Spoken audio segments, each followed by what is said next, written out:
Welcome.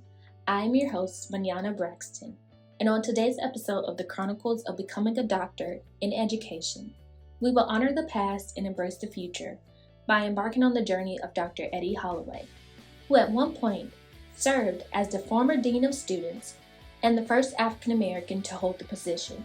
So, without further ado, let's get started and dive deep into success. On today's episode, we will honor the past by briefly discussing the background of this project. Additionally, we will embark on the legacy of Dr. Eddie Holloway in regard to the topic selection. Next, we will listen to impartations of wisdom received by Dr. Holloway. And lastly, we will embrace the future as higher education professionals. The University of Southern Mississippi is ripe with knowledge and deeply ingrained with rich history. From the earlier parts of 1965, many individuals have shaped the current trajectory of what Southern Miss is today. Diversity, equity, and inclusion are some of the elements that USM prides itself on, and therefore, we will partake in the experiences of Dr. Eddie Holloway. This topic was selected as a research interest in student success, diversity, equity, and inclusion for all persons. I enrolled at the University of Southern Mississippi in 1970, and ultimately, after changing majors here and there, I dreamed of being a music director, a band director. I dreamed of opening a menswear store.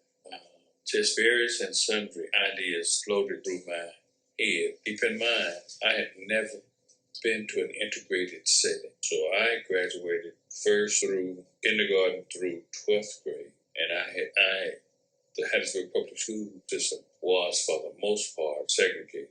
However, along the way, there were those African Americans that chose to go to the once all white or predominantly white schools, from elementary to junior high to high school. But I never took advantage of that. So when I enrolled at USM in 1970, that was the first time that I had interacted, for the most part, with other races. Formerly recognized as the Mississippi Southerners, the University of Southern Mississippi was founded on March 30th, 1910. The primary mission was to cultivate intellectual development and creativity through the generation, dissemination, application, and preservation of knowledge. Under the tutelage of the university's fifth president, Dr. William David McCain, the inclusion of African American students on campus was expanded. During the unprecedented times of the Civil Rights Movement, a Black Korean War veteran by the name of Clyde Kennard attempted to enroll at the University of Southern Mississippi in the late 1950s. As time continued, Southern Miss experienced drastic transformation on September 1965 with the enrollment of Gwendolyn E. Lane Armstrong and Raylani Branch. Unbeknownst to him, Dr. Holloway, too, was a part of the movement for generations to come. For me, and maybe to an extent, I've been blind by my vision. So I can't remember blatant acts of prejudice or exclusion. I'm sure it was there. I didn't see it as blatant because I would go in, make myself available, make myself known, try to establish relationships. So for me, I think the unknown and the uncertainty, and that might have been because of a history of prejudice, exclusion, bias. So maybe my hesitance was because I knew those kinds of things existed. And I saw myself perhaps as soft shoeing, negotiating and building bridges, demonstrating ways and means of service. I do know that throughout my career, I have been overwhelmed with the notion that I've got to be perfect.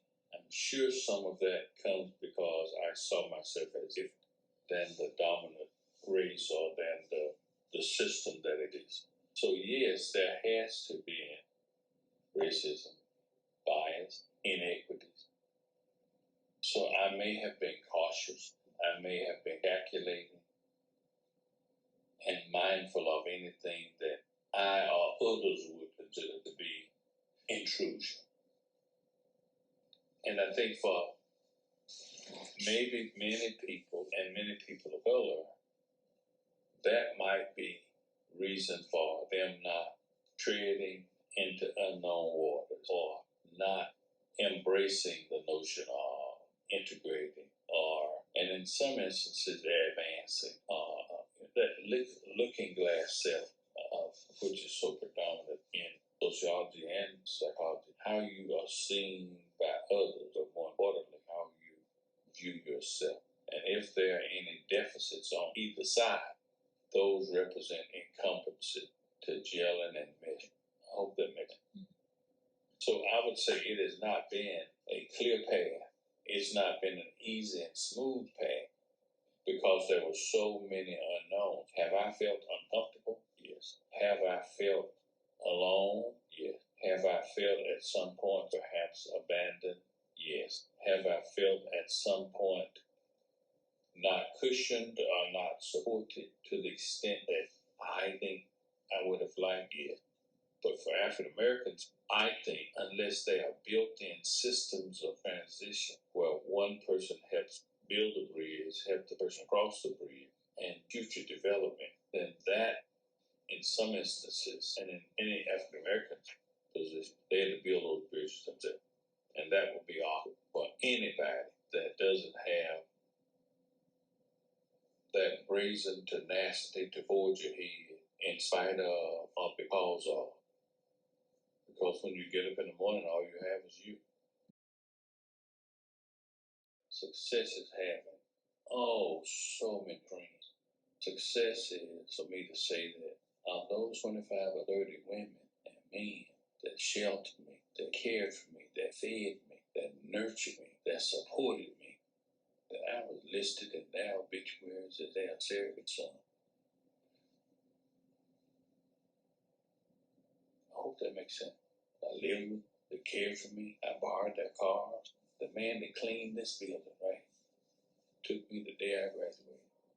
The Ryan Chevrolet and bought me a car in 1974.